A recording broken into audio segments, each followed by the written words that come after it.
Hello friends, स्वागत है आप सबका आज के इस नए वीडियो में। तो आज बात करने वाले हैं AEC third disaster risk management के वीवीआई ऑब्जेक्टिव क्वेश्चन के बारे में। तो जितने भी थर्ड सेमेस्टर के स्टूडेंट हैं वे ध्यान देंगे इस वीडियो को, उनके लिए यह महत्वपूर्ण वीडियो होने वाला है। तो आज के वीडियो में महत्वपूर्ण ऑब्जेक्टिव को देखेंगे। इसके पिछले सारे वीडियो में पूरे थ्योरी को पढ़ा दिया गया है, जो कि 5 यूनिट था, तो 5 यूनिट को पढ़ा दिया गया है। तो आज की इस वीडियो में हम ऑब्जेक्टिव को देखेंगे। इस और थ्योरी वीडियो देखने के लिए आप लोग चैनल पे प्लेलिस्ट में जाके देख सकते हैं। तो चलिए ऑब्जेक्टिव को देखते हैं। तो पहला प्रश्न है, आपदा क्या है, यानी कि डिजास्टर। आपदा क्या है? तो आपदा क्या है? ऑप्शन ए में है सामान्य घटना, बी में है अचानक होने वाली हानिकारक घटना, सी में है मौसम परिवर्तन, डी में है कृषि कार्य। तो इसका सही आंसर क्या होगा? आंसर बी, यानी कि आंसर बी में क्या है? ऑप्शन बी में अचानक होने वाली हानिकारक घटना। तो आपदा क्या है? अचानक होने वाली हानिकारक घटना। क्वेश्चन नंबर 2 है, निम्न में से प्राकृतिक आपदा कौन सी है? इनमें से कौन प्राकृतिक आपदा है? युद्ध होगी, युद्ध, भूकंप, आतंकवाद, औद्योगिक दुर्घटना। तो ये तो देख के ही पता चल जाएगा। निम्न में से प्राकृतिक आपदा कौन है? तो भूकंप होगा प्राकृतिक आपदा, यानी कि ऑप्शन बी हो जाएगा। तो निम्न में से प्राकृतिक आपदा कौन सी है? भूकंप। तो ऑप्शन अलग अलग भी हो सकता है, तो ये तो देख के ही पता चल जाएगा कि कौन प्राकृतिक है, कौन मानव जनित आपदा है। ठीक है, अब आते हैं तीसरे प्रश्न पे। बाढ़ किस प्रकार की आपदा है? तो बाढ़ किस प्रकार की आपदा है? मानव जनित है या प्राकृतिक है? तो बाढ़ तो प्राकृतिक होगा। तो बाढ़ क्या है? प्राकृतिक आपदा है। ठीक है, तो 3 का ऑप्शन बी। क्वेश्चन नंबर 4 है, औद्योगिक प्रदूषण किस प्रकार की आपदा है? तो औद्योगिक प्रदूषण किसके द्वारा होता है? तो मानव के द्वारा किया जाता है। तो ये कौन सा आपदा हो गया? मानव निर्मित आपदा हो गया। 4 का ऑप्शन बी। अब बात करते हैं क्वेश्चन नंबर 5। भूस्खलन का मुख्य कारण क्या है? तो भूस्खलन का मुख्य कारण क्या है? इसका मुख्य कारण है गुरुत्वाकर्षण, ग्रेविटी। ठीक है, इसका मुख्य कारण है ग्रेविटी। अब बात करते हैं क्वेश्चन नंबर 6। क्वेश्चन नंबर 6 क्या है? तो क्वेश्चन नंबर 6 है, निम्न में से कौन एक जैविक आपदा है? तो निम्न में से कौन एक जैविक आपदा है? तो जैविक आपदा कौन है इनमें से? तो बताइए। भूकंप है, महामारी है, बाढ़ है कि सूखा है? तो जैविक महामारी आपदा कौन है इसमें से? तो ये है महामारी। ठीक है, क्या है? जैविक आपदा तो महामारी है। ठीक है, अब बात करते हैं क्वेश्चन नंबर 7। आपदा को प्रभाव क्या होते हैं? आपदा के क्या प्रभाव होते हैं? तो आपदा से क्या प्रभाव होता है? जन हानि होता है, आर्थिक हानि होता है, पर्यावरणीय हानि होता है। तो ये सभी हानि होता है ना आपदा से। तो उपरोक्त में से सभी होगा, यानी कि ऑप्शन डी होगा 7 का। अब बात करते हैं क्वेश्चन नंबर 8। सुनामी का कारण क्या होता है? तो सुनामी का क्या कारण होता है? तो समुद्री भूकंप, समुद्र में जो भूकंप आता है, समुद्री भूकंप होता है सुनामी का कारण। ठीक है, तो 8 का ऑप्शन बी हो जाएगा। अब आते हैं क्वेश्चन नंबर 9। सूखा किससे संबंधित है? तो सूखा किससे संबंधित है? तो सूखा कम वर्षा, अगर वर्षा ही कम वर्षा होगा तो क्या होगा? सूखा का सूखा हो जाएगा। तो सूखा किससे संबंधित है? कम वर्षा से। क्वेश्चन नंबर 10 है, मानव निर्मित आपदा का उदाहरण है। तो मानव निर्मित आपदा का उदाहरण इनमें से कौन है? तो देखिए कौन है इनमें से। तो देखिए, चक्रवात है, ज्वालामुखी है, परमाणु दुर्घटना है, भूकंप है। तो इसमें से कौन मानव निर्मित आपदा है? तो ये क्या होगा? परमाणु दुर्घटना होगा मानव निर्मित आपदा। चक्रवात तो प्राकृतिक आपदा है, ये होगा नहीं। ज्वालामुखी प्राकृतिक आपदा है, भूकंप भी प्राकृतिक आपदा है। तो परमाणु दुर्घटना मानव निर्मित आपदा है, यानी कि 10 का ऑप्शन सी। अब बात करते हैं क्वेश्चन नंबर 11। जोखिम क्या है, यानी कि रिस्क क्या है? तो रिस्क क्या है? खतरे की संभावना। तो रिस्क क्या है? खतरे की संभावना है। अब बात करते हैं क्वेश्चन नंबर 11। भेद्यता का क्या अर्थ होता है? तो भेद्यता का अर्थ होता है कमजोरी या संवेदनशीलता, यानी कि ऑप्शन बी, कमजोरी या संवेदनशीलता। 12 का ऑप्शन बी। और ये जो जो भी ऑब्जेक्टिव हम करवा रहे हैं ना, या जो भी क्लास होता है, इसका जो पीडीएफ है आपको टेलीग्राम पे मिल जाएगा। तो आप लोग टेलीग्राम पे जुड़ जाइए, वहाँ से आपको पीडीएफ मिल जाएगा। तो वीडियो के डिस्क्रिप्शन में टेलीग्राम का लिंक आपको मिल जाएगा, वहाँ से आप लोग ज्वाइन कर लीजिएगा, या फिर आपको कमेंट बॉक्स में भी मिल जाएगा। ठीक है, अब आते हैं क्वेश्चन नंबर 13 पे। 13 नंबर है, जोखिम कम करने की प्रक्रिया क्या कहलाती है? जोखिम कम करने की प्रक्रिया क्या कहलाती है? जोखिम न्यूनीकरण, जोखिम न्यूनीकरण या न्यूनीकरण, वही। क्वेश्चन नंबर 13 का ऑप्शन बी हो जाएगा। ठीक है, अब आते हैं क्वेश्चन नंबर 14। जोखिम किससे बढ़ता है? तो जोखिम किससे बढ़ता है? तो जोखिम जो है भेद्यता से बढ़ता है। ठीक है, 14 का ऑप्शन सी। क्वेश्चन नंबर 15, सुरक्षित भवन निर्माण किसका उदाहरण है? तो सुरक्षित भवन निर्माण किसका उदाहरण है? जोखिम कम करना, जोखिम निम्नीकरण का। ठीक है, 15 का ऑप्शन बी हो जाएगा। क्वेश्चन नंबर 16 है, गरीबी किससे संबंधित है? तो गरीबी किससे संबंधित है? अधिक भेद्यता से संबंधित है। क्वेश्चन नंबर 17, जोखिम बराबर खतरा प्लस, खतरा के साथ साथ क्या होता है जोखिम में? खतरा के साथ साथ होता है भेद्यता। ठीक है, तो ऑप्शन बी। क्वेश्चन नंबर 18, आपदा प्रबंधन का मुख्य उद्देश्य क्या होता है? तो आपदा प्रबंधन का मुख्य उद्देश्य क्या होता है? नुकसान कम करना, इसका यही काम होता है ना, मकसद होता है नुकसान कम करना आपदा प्रबंधन का। भूकंप रोधी भवन किसका उदाहरण? तो भूकंप रोधी किसका उदाहरण है? भूकंप रोधी भवन निर्माण रोकथाम का। 19 का ऑप्शन बी।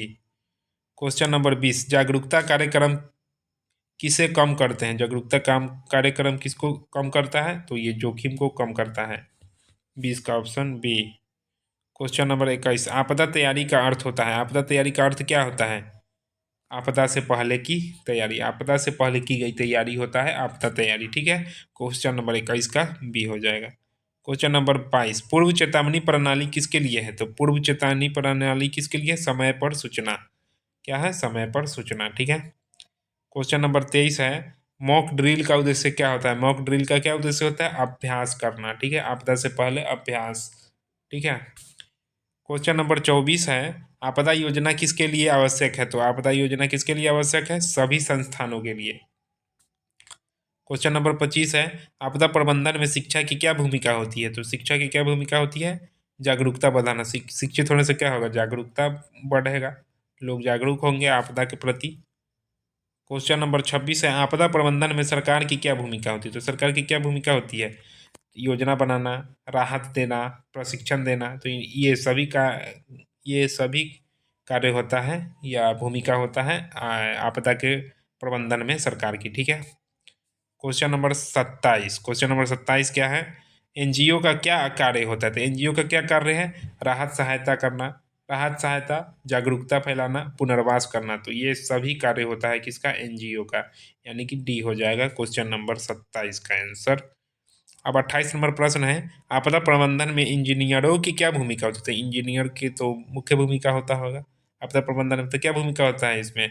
सुरक्षित निर्माण, सुरक्षित निर्माण करना। ठीक है, 28 का ऑप्शन ए। क्वेश्चन नंबर 29, आपदा में संचार का क्या महत्व होता है? तो आपदा में संचार का बहुत महत्व महत्व होता है। तो क्या महत्व होता है? सो देखिए, सूचना प्रदान करना, इधर से उधर सूचना को देना, बचाव समन्वय, चेतावनी देना। तो ये सभी काम कार्य होता है आपदा में संचार का, यही महत्व होता है। ठीक है, क्वेश्चन नंबर 30 है, आपदा तैयारी का लक्ष्य क्या होता है? तो इसका लक्ष्य क्या होता है? नुकसान कम करना। तो इसका लक्ष्य होता है नुकसान ज़्यादा से ज़्यादा कम करना। ठीक है, क्वेश्चन नंबर 30 का बी। क्वेश्चन नंबर 31, आपदा प्रतिक्रिया कब होती है? तो आपदा प्रतिक्रिया कब होती है? दौरान और बाद में, आपदा के दौरान और बाद में। ठीक है, आपदा के दौरान भी होता है और आपदा के बाद में भी होता है। ठीक है, यहाँ पे आपदा होगा, इसके पहले आपदा के दौरान।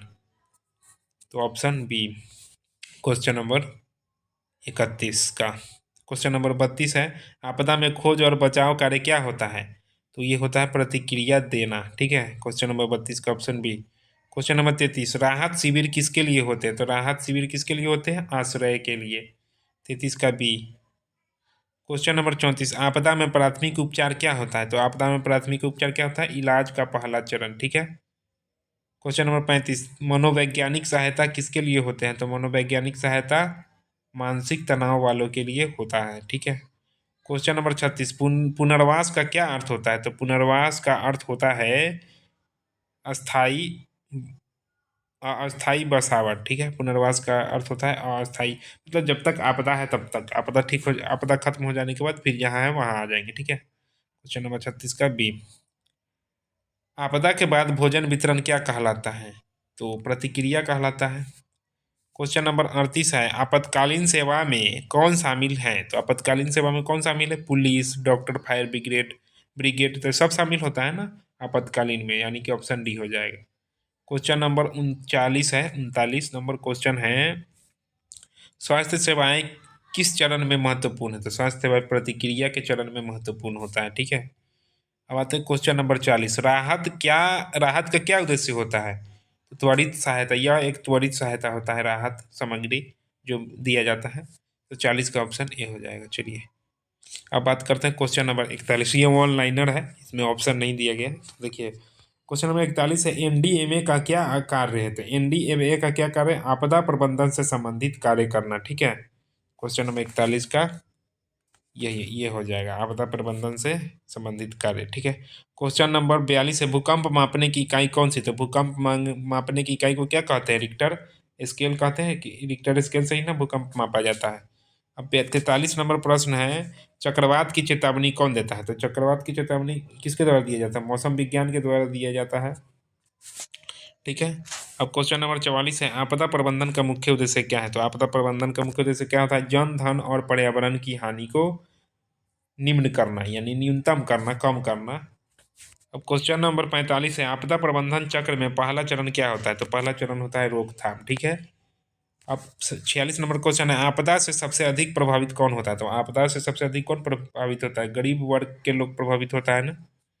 क्वेश्चन नंबर 47 है, प्रशिक्षण का उद्देश्य क्या होता है? क्षमता को बढ़ाना। ठीक है, क्वेश्चन नंबर 48 है, आपदा प्रबंधन का वैज्ञानिक अध्ययन क्या कहलाता है? तो आपदा प्रबंधन का वैज्ञानिक अध्ययन क्या कहलाता है? Disaster management.